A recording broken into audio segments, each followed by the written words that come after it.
This video I want to talk a little bit more about VCR repair. In the previous video I talked about the problem of VCRs that eat tapes and how it often comes from dirty mode switches. I was also going to say some of the mode switches may not look like mode switches. Here's one, for example, that had a slide switch in it. This is one that's been disassembled. You can see the contacts in it. Here's what it looked like if it wasn't taken apart. And then of course there was the ones that would solder right onto the circuit board. But whatever the case, they did basically the same thing. They let the VCR microprocessor know what mode the VCR was in. Now the second most common reason for VCRs to eat tapes was a bad idler wheel. Actually, in the old days that was probably the #1 reason. And with the new VCRs I think it's more likely to be a mode switch that would cause a VCR to eat tapes. But the idler wheel, it provided drive for both your reel here, your take-up reel, and your supply reel. And basically the way it worked was, if you look at the one back here, this one has a gear on it rather than a rubber idler tire. This thing would move from one spindle to the other, and it had a little shaft that was making contact with it back here. It would provide drive to this reel here, or to this one on this side. And basically it would allow you to wind up the tape as it was being pulled out of the cassette by your pinch roller. And so what would happen a lot of times, these rubber tires on here, these things would get all cracked up and you'd have to replace them. And so almost every shop had a whole slew of idler tires that we had to use in the old days. I've still got a ton of them left over here for your particular idler. And anyway, that was a constant source of work for us. I'm sure a lot of people got rich on these VCRs in the old days. They started out costing, I think it was around $1,500 or something like that. Anyway, they're pretty cheap nowadays. You're going to have a hard time making money at these things. Plus they're old technology, although there's still people that want to fix because they've got those old tapes and they don't want to part with them. And so you'll still find a few people that want these things fixed. Anyway, another thing I'm going to talk a little bit about is the cassette itself and how it interacts with the VCR. Now if you've ever looked at one of these cassettes, you'll notice it's got what they call a supply reel and a take-up reel. The supply reel is the reel that has the majority of the tape on it when it's in the fully rewound position, and the take-up reel would be this one that the tape is wound onto as the cassette turns. Now if you ever want to open these things up here, which I do, you'll notice on the side of this there's a little button you push in that allows you to lift this flap. And if you look at the way the tape's put together here, you'll notice that the leading edge of the tape has a transparent portion on it, and it's there for a reason. And it has to do with the fact that when the tape reaches the end, you want the infrared emitter, which is right here, to be able to shine through the port on this cassette tape here, to shine through this little area and to come out of this hole here, and to let the infrared detector, which is on the end here, know that the tape has reached the end. And the reason that's important, you can picture this tape spinning at a very high speed. It's just about to reach the end, and if nothing tells the motor to shut down immediately, what will happen is you'll break the tape. So they have this tape end sensor that knows when you've reached the end here, and it actually tells the motor to stop when you're reaching the end. In fact, the way these things work, these infrared emitters and detectors, you can actually see it if I hold my meter here. I soldered a couple of wires to the bottom of one of these things here. You'll see that when I cover this infrared emitter here, the voltage goes up. In fact, if I cover it up here, it allows less light to go through. It comes up to 5 volts. This is just like what I showed in my video about remote control detectors. It's the same basic thing. You can see when I cover the detector up with my hand, the voltage climbs, and when it sees the light coming from the infrared emitter right here, it drops the voltage, in this case to 0.7 of a volt. I doubt very much you could see the light coming off this, but a lot of times I would take my infrared strip to see if these things were working. Now a lot of times you may not see a light, but you'll see a prism sticking up. That's because the light itself, the emitter, might be on the circuit board, and they use a prism to transfer it. The same with the detectors on the other end. So that was another constant source of problems with VCRs.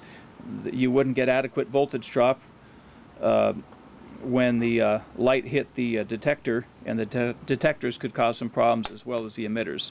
So you can see they're fairly easy to check. It's only got 2 wires on the detector. I just put my tool meter probes across the 2 wires, and I'm able to see the change. Anyway, so that was another constant source of problems. Now also there was a reel sensor that worked the same basic way. Underneath the reel here, this thing would be rotating. It would actually have a mirrored surface, and there would be some parts that were painted black.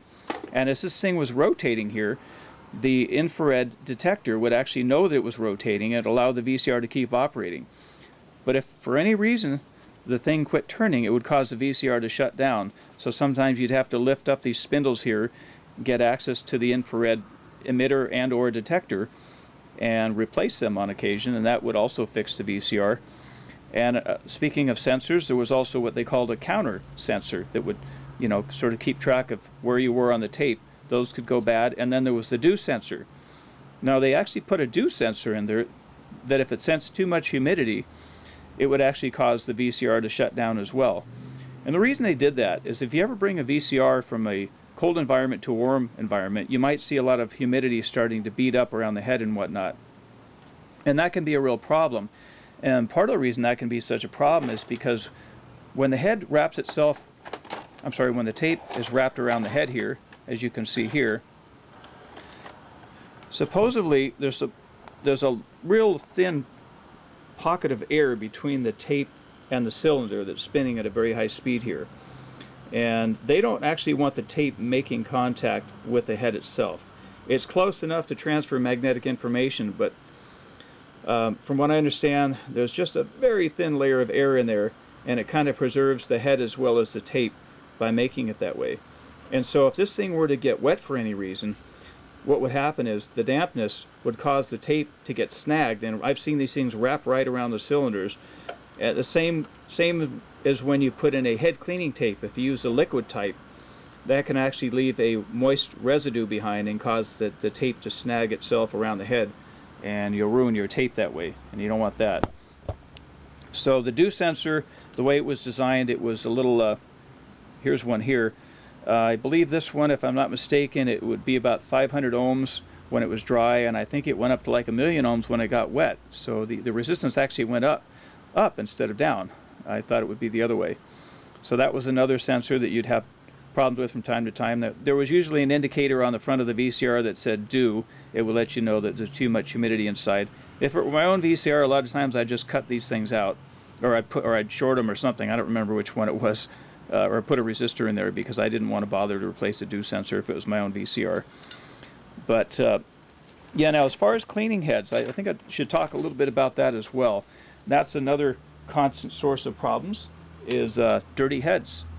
And I think the #1 cause of dirty heads are wrinkles on tapes, or old tapes.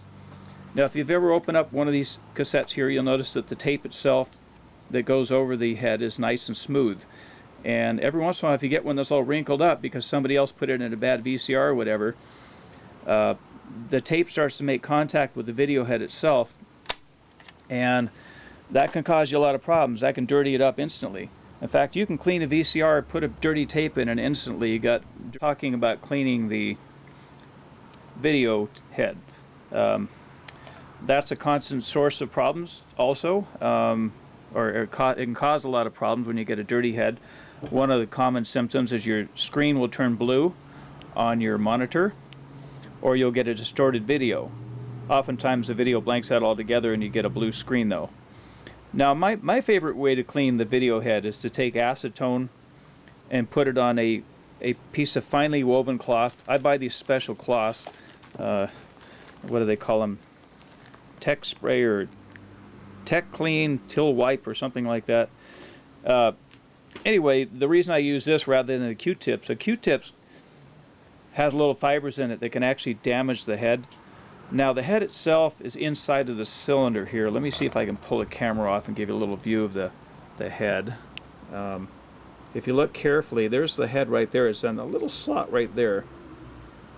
This is just a cylinder that holds the head, but the head is here. Let me get a pen so I can point right at it. There's the head. There's one. And on the other side we've got another. And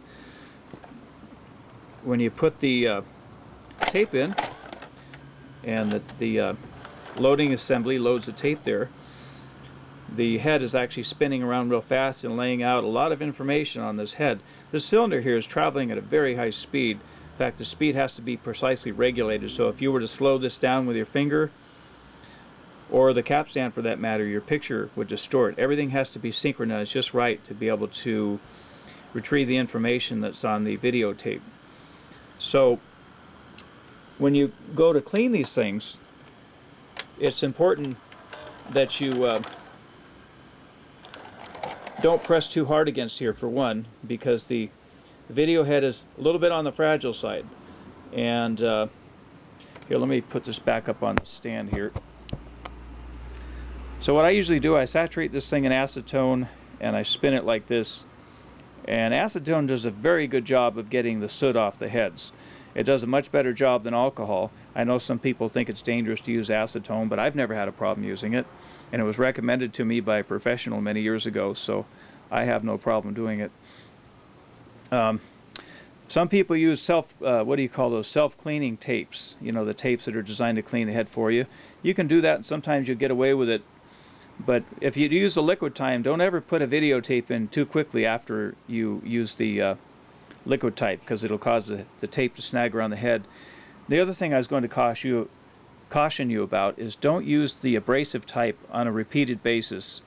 I've seen people bring their VCRs into me where it looked like somebody took sandpaper and sanded the side of the cylinder head here, and that's because the abrasive material in the self-cleaning tapes literally sandpapered the cylinder and the head, and it ruined the head. So here they were trying to protect their VCR by doing regular maintenance with those things. You know, they'd put them in like once a week or once every day or whatever, and they would literally ruin the heads. So be aware of those things. If you got to use it on occasion, no problem, but don't do it all the time. The best way to do it is by hand. Now, there are other parts of the VCR you can clean besides the video heads. You can clean the pinch roller, the loading posts, and the tape erase head and play head and all that. But you know what? I don't think these other heads are all that critical. I know some people might disagree with me, but I've never seen a problem from any of these other heads getting dirty. The only head that really caused a problem, from what I've seen in my years of experience doing this, is the video head.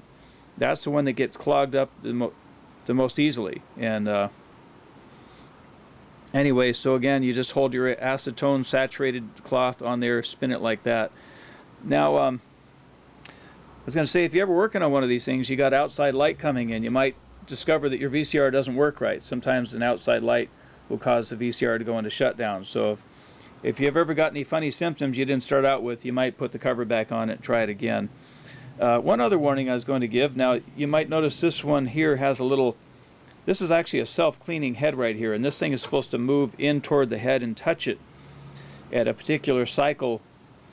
And they may work on occasion, but what I've seen happen a lot of these self-cleaning heads over the years is sometimes these things start to decay, and instead of cleaning the head, they actually clog the head up. I don't know if this self-cleaning idea was such a great idea. I think if it were my own VCR, I'd probably just pull it off there. I'll clean it myself if I need to. So anyway, I hope I put it all in there. Kind of hard making these videos, remembering what I've said and what I didn't say, but hopefully I got it all in there. I think I did mention not to use the Q-tips, didn't I? If I didn't, I want to say it again. Don't ever use the Q-tips to clean the video head. One little fiber from the Q-tips can damage the head, from what I understand, and at the very least you might get the fibers stuck up inside the head. It wouldn't be such a big deal on some of these other areas here to use the Q-tips, but not on the video head. And don't spray WD-40 inside. I just thought I'd throw that in there because I remember one time somebody brought us a VCR, and in their brilliance they tried to fix it themselves, and they took a can of WD-40 and they just sprayed it inside the flap here, and boy did that cause some problems. Alright, hope you found this video interesting and entertaining and educational, of course. If you like the video, please give me a thumbs up.